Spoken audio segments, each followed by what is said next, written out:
Malam itu di rumah sakit sambil menjaga kakaknya, Dave membuat grup baru untuk menyelidiki kasus tentang kecelakaan Max. Singkat cerita, besok paginya mereka semua rapat di sekolah. Lee berkata jika mereka harus jalan berpasangan untuk mencegah kejahatan sambil melirik Nai.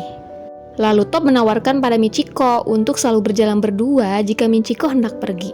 Dasar ya, mereka ini modus banget. Lalu Deb dengan khawatir mencoba mencari cara untuk menemukan pelaku tersebut. Semua spekulasi dan tebakan sudah mereka lakukan, namun mereka masih tidak tahu siapa pelaku sebenarnya. Bahkan mereka juga sempat menuduh Aimi, yang dibantah oleh Elle karena dia pikir Aimi tahu dia dan Max bersaudara. Jadi mana mungkin Aimi melakukan hal itu. Lalu Deb mengatakan jika malam itu saat hendak bertemu dengan Max di loker sekolah, dia bertemu pelaku yang ternyata seorang perempuan yang berlari tergesa-gesa. Dia memiliki tinggi rata-rata dan memakai gantungan beruang di tasnya. Namun sayang, ternyata semua murid memiliki gantungan beruang di tas mereka. Sementara itu di kamar mandi, Elle bertemu dengan Aimi dan mengatakan bahwa dia baru saja menyelamatkannya dari tuduhan. Lalu Elle sedikit memarahi Aimi, kenapa dia melakukan hal itu? Padahal mencelakai Max bukanlah bagian dari rencana mereka. Elle semakin takut karena ayahnya sudah menelpon pihak sekolah untuk menyelidiki kasus tersebut. Aimi mengatakan bahwa Elle harus lebih rileks dan tenang karena semua rekaman CCTV sudah ditutup oleh Choco, yaitu lelaki yang membantu mereka kemarin. Namun Elle benar-benar sedih dan takut mempermalukan Aja dan keluarganya. Tak disangka di balik pintu kamar mandi muncul Se yang ternyata mendengarkan semua perbincangan Elle dan Aimi tadi. Se yang ketakutan langsung menghubungi seseorang. Di rumah sakit, ayah Max berusaha membantu Max menyiapkan segala kebutuhannya. Kini tidak ada lagi adegan canggung antara ayah dan anak karena mereka sudah terbiasa bersama. Lalu datang Elle yang membantu Max dan menggantikan posisi ayahnya. Dia berusaha bersikap baik dan mengatakan bahwa dia tidak marah karena semua orang tahu bahwa mereka bersaudara. Bahkan Elle begitu perhatian menawarkan segala bentuk bantuan untuk Max. Mungkin Elle melakukannya karena merasa bersalah dan juga ketakutan. Besoknya, Deb membawa semua barang dan makanan kesukaan Max untuk menjenguknya di rumah sakit. Namun di jalan, dia bertemu dengan musuh bebuyutannya di pertandingan basket, yaitu Randall H. Savage. Deb mengatakan bahwa dia mau menjenguk pacarnya di rumah sakit. Begitupun Randall yang mengatakan bahwa dia juga akan menjenguk pacarnya di rumah sakit. Namun Max mengejeknya bahwa sepertinya pacar Randall tidak mengharapkan kunjungan darinya. Dan Randall juga membalas sepertinya pacar Deb juga tidak ingin melihatnya saat ini. Kira-kira siapa ya si Randall H. Havers ini? Namun sayang, saat Deb datang ke ruangan Max dengan banyak barang bawaan, ternyata Maxnya sudah pulang ke rumah karena kondisinya sudah membaik. Akhirnya Deb pulang dengan kecewa. Aduh, sayang banget sini mas, buat saya aja bonekanya. Besoknya, mereka semua berkumpul santai di sekolah. Ada yang PDKT seperti biasa, dan ada yang mengobrol membicarakan keadaan Max saat ini. Saya mengatakan bahwa Max akan segera pergi ke sekolah.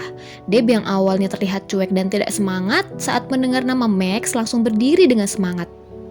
Saat tahu sikapnya terlihat mencurigakan, Deb membalasnya bahwa dia hanya khawatir dengan Max karena dia sudah ketinggalan banyak pelajaran. Lalu, Deb juga mengajak untuk mengunjungi Max di rumahnya jika Max benar-benar sudah pulih. Lalu Lorde mengatakan, mengapa Deb tidak memperdulikannya saat dia tidak ke sekolah. Lalu Deb tentu saja langsung salah tingkah. Lalu Deb mengatakan jika kita ingin tahu keadaan seseorang, ya harus datang untuk melihatnya langsung. Lalu Top menyuruh Deb untuk melihat ke depan. Ternyata saat itu muncul Elle dan Max yang sudah kembali ke sekolah. Deb yang melihat Max begitu cantik hanya bisa tersenyum dan terpesona sesaat. Dan ternyata hubungan persaudaraan antara Max dan Elle menjadi lebih dekat. Bahkan Elle juga meminta izin ingin bergabung dengan teman-temannya Max agar mereka menjadi lebih dekat lagi. Max tentu saja mengizinkannya dan mengajak Elle untuk bergabung bersama mereka dan berkumpul ketika makan dan istirahat. Teman-teman Max yang awalnya canggung mengingat kejahatan Elle tetap menerima Elle karena menghormati Max. Kecuali saya yang masih kesal dengan kejadian di kamar mandi sekolah yang ia dengar kemarin. Lalu singkat cerita, Deb mengajak Max makan bersama di restoran. Meskipun teman-teman Max menyebut ini adalah sebuah kencan. Awalnya situasinya begitu canggung karena sebelumnya Max dan Deb memang tengah bermusuhan. Namun Deb mencoba mencairkan suasana dengan mengobrol dan juga minta maaf. Begitupun Max yang meminta Deb untuk kembali menjadi temannya. Namun Deb menolak, dia berkata bahwa dia tidak ingin menjadi teman saja. Aku suka kamu, Max. Wah, seneng banget akhirnya Deb mengungkapkan perasaannya pada Max. Namun Max bertanya, apakah ini adalah lelucon lagi? Tapi Deb mengatakan bahwa yang terakhir kali dia katakan sebenarnya itu adalah benar. Hanya saja Deb takut ditolak oleh Max, makanya dia bilang bahwa itu hanyalah lelucon. Lalu Max mengatakan bahwa ayahnya tidak akan menyetujuinya, dan Deb menjawab bahwa dia akan menunggu sampai mendapatkan restu dari ayah Max. Setelah itu, Deb mengajak Max untuk bertemu dengan kakaknya di rumah sakit. Lalu Deb menceritakan awal mula kecelakaan kakaknya. Malam itu, Deb tengah mabuk karena tahu Kim berselingkuh darinya. Lalu dia menelpon kakaknya sambil menangis. Kakaknya yang khawatir langsung datang menjemput. Namun, datang penjahat dan melukai kakaknya Deb. Namun Deb yang mabuk tidak ingat apa-apa. Esoknya saat bangun, Deb menemukan kakaknya sudah kritis dan ibunya sangat marah padanya. Lalu Deb mengatakan sebenarnya pada saat mereka bertemu pertama kali di Taguro dalam kecelakaan, itu adalah saat Deb mengetahui lokasi penjahat yang telah melukai kakaknya dan berusaha mengejarnya. Itulah alasan Deb langsung pergi begitu saja tanpa minta maaf atau membantu Max pada saat itu. Scene berpindah saat Max dan Elle tengah duduk bersama di rumah. Elle berusaha menggoda Max yang tengah berkomunikasi dengan Deb. Lalu tiba-tiba Elle meminta maaf pada Max atas apa yang telah dia lakukan padanya dahulu.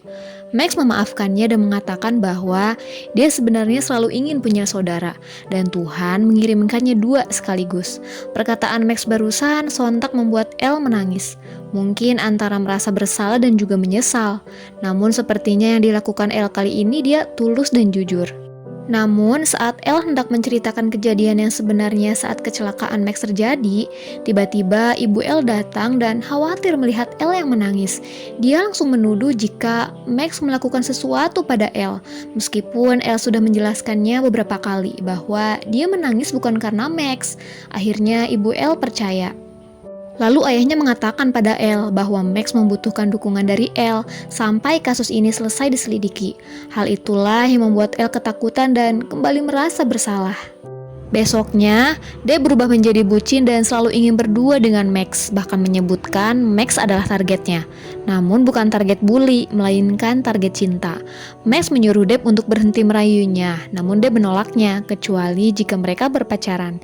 Jadi intinya mereka itu belum pacaran ya, karena belum dapat restu dari ayahnya Max. Lalu tiba-tiba banyak yang berteriak bahwa Kim, mantan Deb sudah kembali. Lalu Shin memperlihatkan saat Kim berjalan bersama dengan Aimi dan Chloe dengan angkuh menuju ke arah Deb dan Max. Lalu Kim berkata bahwa dia begitu kaget karena banyak yang berubah di sekolah, termasuk Elle yang sudah tidak lagi berada di kubunya.